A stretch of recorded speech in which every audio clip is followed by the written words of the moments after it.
মেঘাই ঘাটে একটা পর্যটন কেন্দ্র, বিনোদন কেন্দ্র। ঈদের ভিতরে অনেক ব্যস্ততা, রাস্তা মহা ব্যস্ত, এত গাড়ি এবং এত মানুষ এখানে যে অত্যন্ত ভিড়।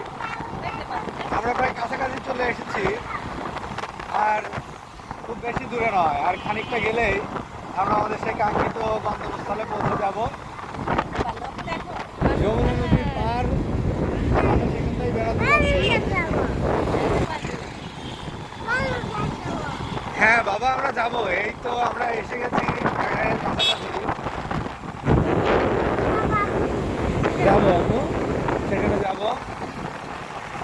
তুমি খেলো, ভালোর ভিতরে তুমি খেলো। আজকে আসলে এত ভিড় যে রাস্তায় ঠিক যেমন ভিড়, ওখানে যাওয়ার পরেও বোধ হয় অনেক ভিড় হবে।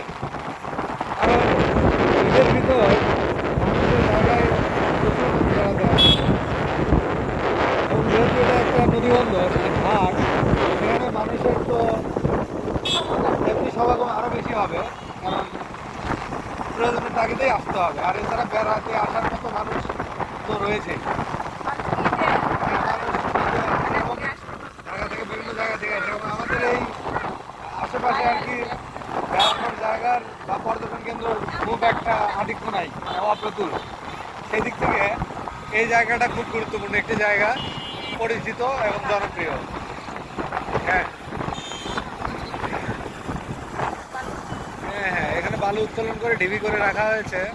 আমরা এই তো কাদিপুর থানার সামনে দিয়ে পার হলাম মাত্র। এখন আমরা এসেছি, এটা হচ্ছে বলে হচ্ছে মেঘাই। মেঘাই বোধ হয় 3 মাথা বলে। একটা নদীর দিকে, একটা সোনামুখী থেকে এলো, আর একটা চলে গেল সিরাজগঞ্জের দিকে, এবং উপজেলা পরিষদটাও ডান দিকে, মানে সিরাজগঞ্জ রোডে।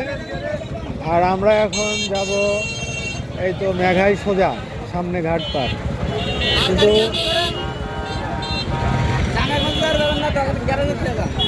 না, বাঁশ দেওয়া আছে কি? বাঁশ আছে,